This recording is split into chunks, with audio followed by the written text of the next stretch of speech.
The bejeweled tomb of ItimadudDaulah sits on the eastern bank of the river Yamuna at Agra. In Agra's heyday as a Mughal capital, the riverbanks were lush with gardens.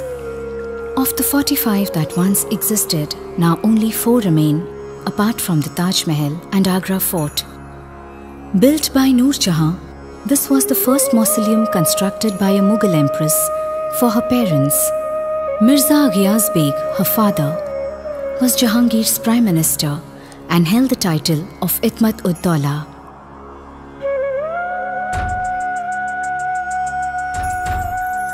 This Char Bagh was originally a pleasure garden, surrounded by high walls, providing privacy and seclusion from the bustling city outside. At that time, this garden was accessed from the riverfront. Completed in 1628, the white marble mausoleum is embellished with pietra dura stone inlay in geometric and arabesque patterns along with bands of calligraphy.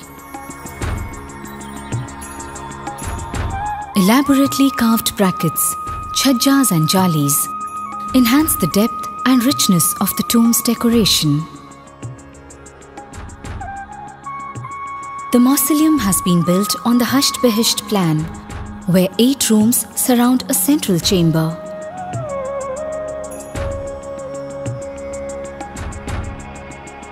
The ceilings and walls of these 9 chambers are extensively painted with frescoes of various floral motifs and foliage patterns, enhancing the idea of a paradise garden.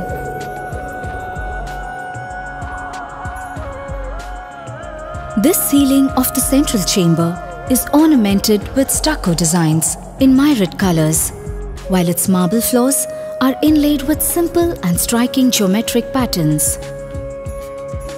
The cenotaphs of Asmat Begum and Mirza Ghiyas Beg lie beneath, at its center.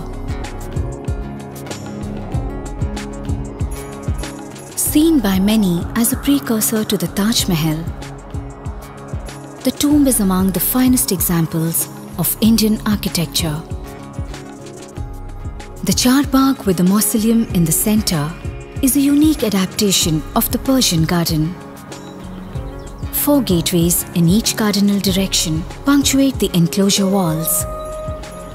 Lush and colorful vegetation, which perfumes the space, conveys a sense of eternal life. The choice of plants was motivated by symbolism.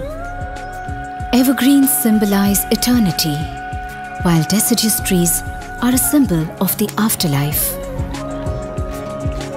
The layout represents paradise, where flowing water, fragrance, fruit and shade would provide the essentials. Water raised from the river drops gently over a chadar into the water channels, edged with walkways. This constant flow of water refreshes the senses, while also irrigating the garden. The western gate expands to become a grand baradari with the hammam below. The ceilings are covered with elaborate frescoes.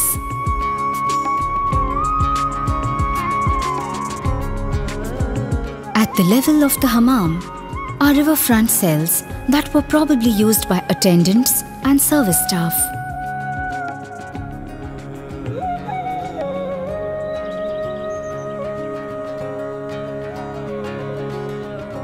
Today, the serene gardens of the tomb are still an oasis in a bustling city, inviting visitors to contemplate the past and the present, evoking India's rich and diverse cultural heritage.